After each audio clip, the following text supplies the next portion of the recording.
যেহেতু 11 দল আমরা ঐক্যবদ্ধ আছি পার্লামেন্টে এবং বাইরে গণভোটের জন্য, সেই জায়গায় আমাদের কমন প্রার্থী থাকবে, ঐক্যবদ্ধ প্রার্থী থাকবে।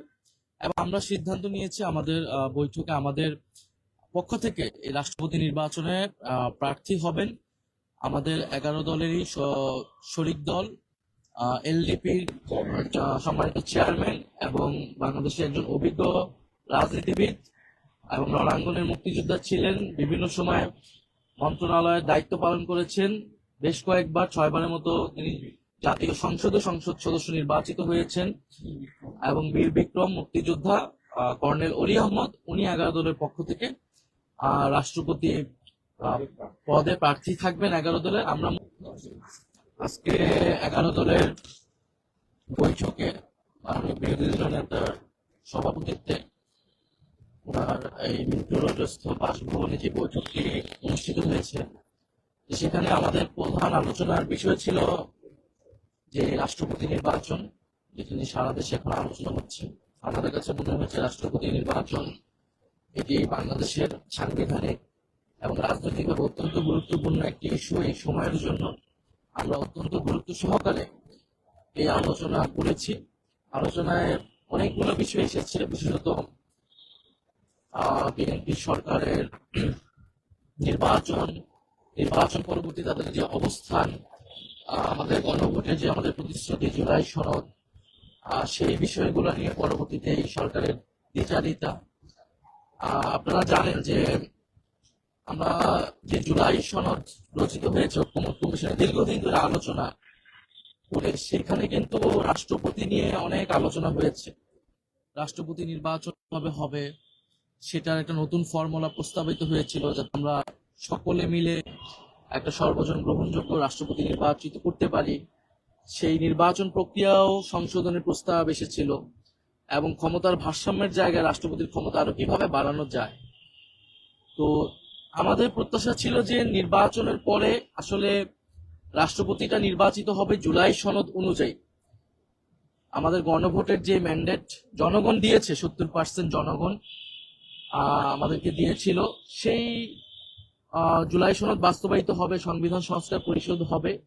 এর মধ্য দিয়ে আমরা রাষ্ট্রপতি একটা নতুন ভাবে সংস্কারকৃত সংবিধান অনুসারে আমরা নতুন ভাবে রাষ্ট্রপতি নির্বাচিত করতে পারবো, এটা আমাদের প্রত্যাশা ছিল।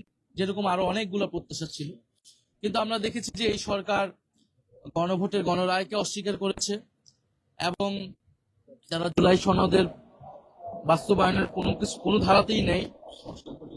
সংস্কার পরিষদের শপথ তারা নেয়নি, অধিবেশন ডাকেনি এবং সকল প্রতিষ্ঠানকে তারা দলীয়করণ করছে, নির্বাচন কমিশনকে দলীয়করণ করছে।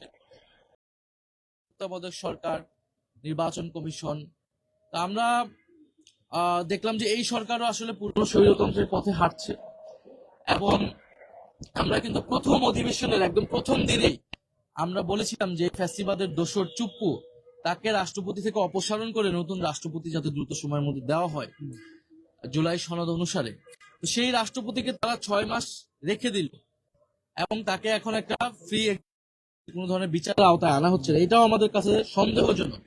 এবং এই যে 6 মাস টাইম তারা বৃদ্ধি করলো, এটা আসলে কোন ষড়যন্ত্র বা কোন পায় তারা মাথায় রেখে এটা করছে।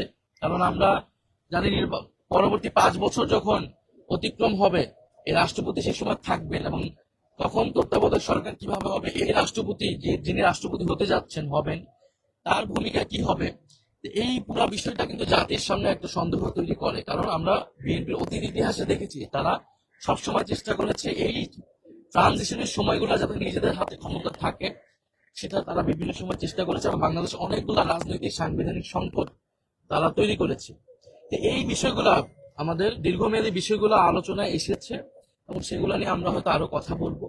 তবে যেটা সাম্প্রতিক বিষয়, আমাদের 11 দলের বৈঠকে সিদ্ধান্ত হয়েছে যে এই রাষ্ট্রপতি নির্বাচনে আমরা 11 দলের পক্ষ থেকে আমরা অংশ নিব, আমরা প্রার্থী দিব। এবং যেহেতু 11 দল আমরা ঐক্যবদ্ধ আছি পার্লামেন্টে এবং বাইরে গণভোটের জন্য, সেই জায়গায় আমাদের কমন প্রার্থী থাকবে, ঐক্যবদ্ধ প্রার্থী থাকবে। এবং আমরা সিদ্ধান্ত নিয়েছি আমাদের বৈঠকে আমাদের পক্ষ থেকে এই রাষ্ট্রপতি নির্বাচনে প্রার্থী হবেন আমাদের 11 দলেরই শরিক দল, এলডিপির সম্মানিত চেয়ারম্যান এবং বাংলাদেশের একজন অভিজ্ঞ রাজনীতিবিদ এবং রণাঙ্গনের মুক্তিযোদ্ধা ছিলেন। বিভিন্ন সময় মন্ত্রণালয়ের দায়িত্ব পালন করেছেন। বেশ কয়েকবার 6বারের মতো তিনি জাতীয় সংসদ সদস্য নির্বাচিত হয়েছেন।